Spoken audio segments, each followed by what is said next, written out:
Birmingham should be booming. The largest urban economy outside the capital has seen record levels of investment, with a rich tradition of art, culture and diversity. And yet, the council is effectively bust. The city's been plagued by a bin strike. Services are down, taxes are up. And a report by Labour described its own leadership here as dysfunctional. Is the party about to lose control after 14 years in power? Insiders here tell us they're braced for bad results. What happens here locally could signify the party's fate nationally. It's hugely significant for Keir Starmer, in a city where 8 of the 10 MPs are Labour, including Shabana Mahmood and Jess Phillips. Wa alaikum salam. Here you go. So who are you going to vote for then? Come on, bro. Yeah. Shahid Butt is standing as an independent, part of an alliance of candidates across the city. They're being coordinated by Ahmed Yaqub, the controversial TikTok lawyer who came close to unseating the Home Secretary at the last general election. He's hoping to capitalise on people's disillusionment with traditional party colours. Which would the independents be if we had to pick a colour then? Pink bubblegum.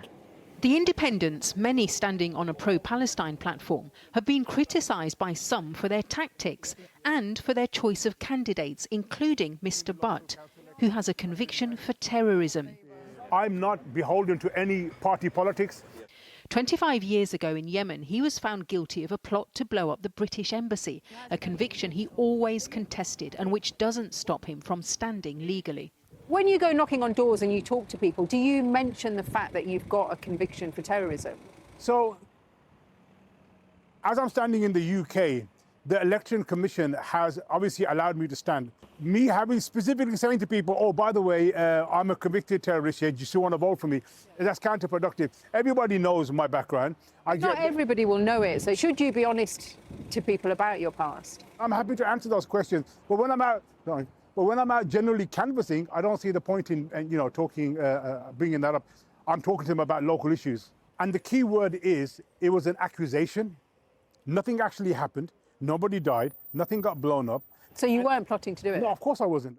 There's a feeling that Labour could be in real trouble here, and not just in areas with high proportions of Muslims.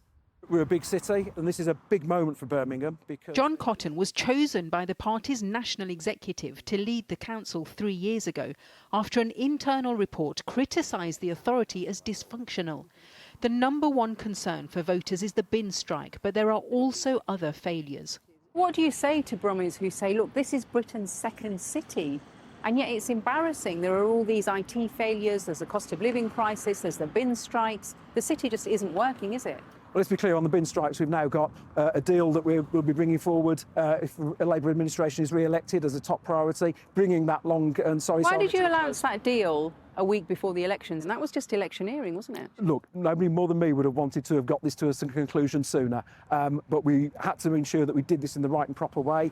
It's such a Labour stronghold, Birmingham, that if you lose, there are huge implications for the party nationally.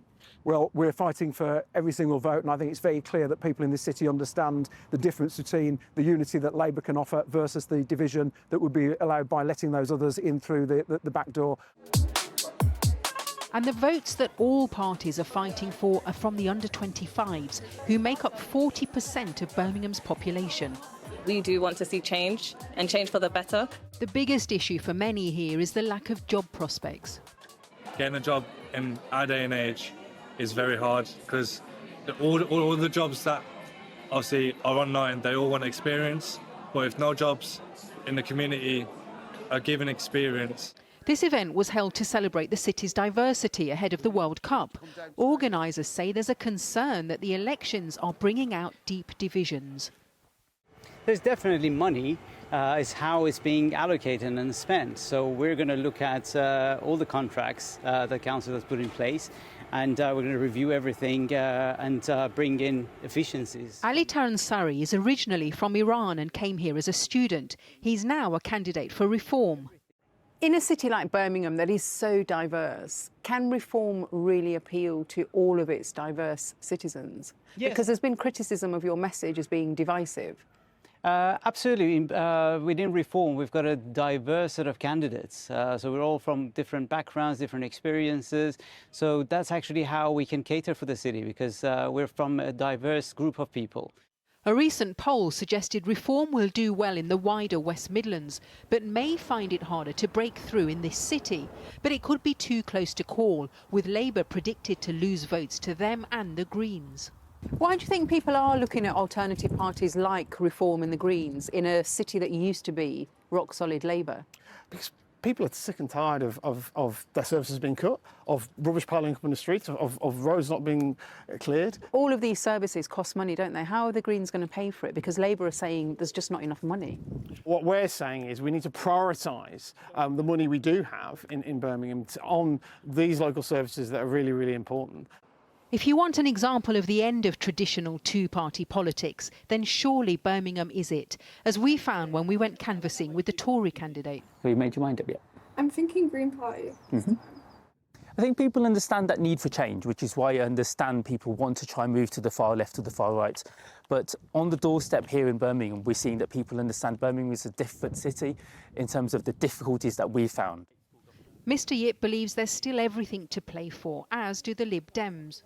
We're a small party, and we do get that, where we always get forgotten about, but we are the party that does all the community work. We are the party that is very community focused. And so it's all eyes on Britain's second city this week, where the elections might not just determine who runs public services, they could also help determine who runs Labour nationally.